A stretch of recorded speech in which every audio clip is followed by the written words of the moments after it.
Samantala, habang kumakain ng hapunan ng housemates, si Cora may naitanong kay Luis. Luis, you're still willing to go naman if ever? Yeah. Baka magtatanong na lang ako.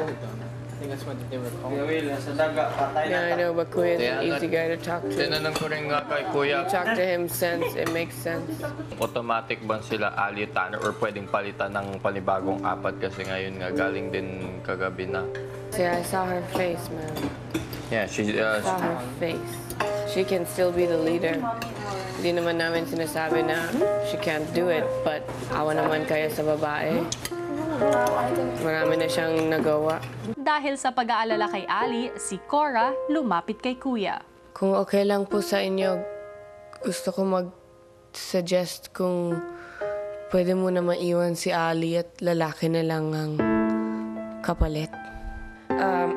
Kasi napansin ko po nung nagde-decide po sila kung sinong mapupunta at maiiwan, umiiyak na si Ali. At naawa po ako sa kanya. Sorry, feeling ko, nahirapan po talaga siya.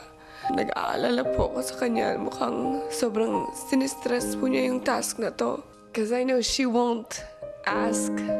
So yun, ako na lang magtatanong kung pwede mo na siyang maiwan.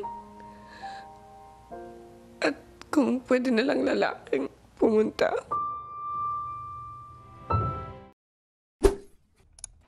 Hey, kapamilya! Be updated with the Pinoy Big Brother housemates by clicking the subscribe button and watch all the latest videos by clicking the I button above.